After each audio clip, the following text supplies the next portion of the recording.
আমি আইন অনুযায়ী ও বিশ্বস্ততার সহিত আমার পদের কর্তব্য পালন করিব।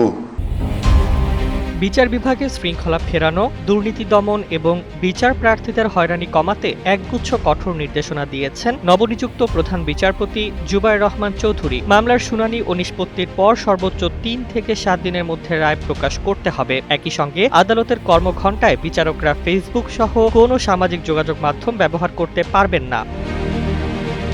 সম্প্রতি জারি করা এক নির্দেশনায় প্রধান বিচারপতি বলেন, আইনজীবী ও মামলার বাদী বিবাদী ছাড়া অন্য কেউ এজলাস কক্ষে প্রবেশ করতে পারবে না। আদালতকে বহিরাগত মুক্ত রাখতে হবে। আদালত প্রাঙ্গণে হকার, বাদাম, চা ও ডাব বিক্রেতাদের প্রবেশ সম্পূর্ণ নিষিদ্ধ করা হয়েছে। পাশাপাশি আইনজীবীদের ড্রেস কোড মেনে চলার বিষয়েও কঠোর নজরদারির নির্দেশ দেন তিনি।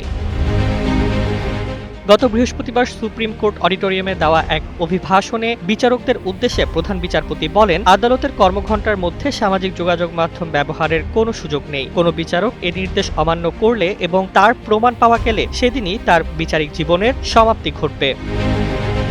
তিনি আরো বলেন, বিচার বিভাগে দুর্নীতির বিরুদ্ধে জিরো টলারেন্স নীতি অনুসরণ করা হবে। বিচার আসনে বসে কোনো অনিয়ম বা দুর্নীতিকে প্রশ্রয় দেওয়া যাবে না। সততা ও নিষ্ঠার সঙ্গে দায়িত্ব পালন করতে হবে।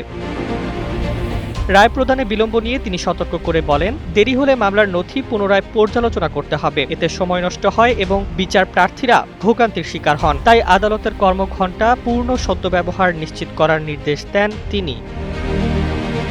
উল্লেখ্য, বিচারিক আদালতের অফিস সময় সকাল ৯টা থেকে বিকেল ৫টা এবং বিচারিক কার্যক্রম চলে সকাল ৯:৩০ থেকে বিকেল ৪:৩০ পর্যন্ত।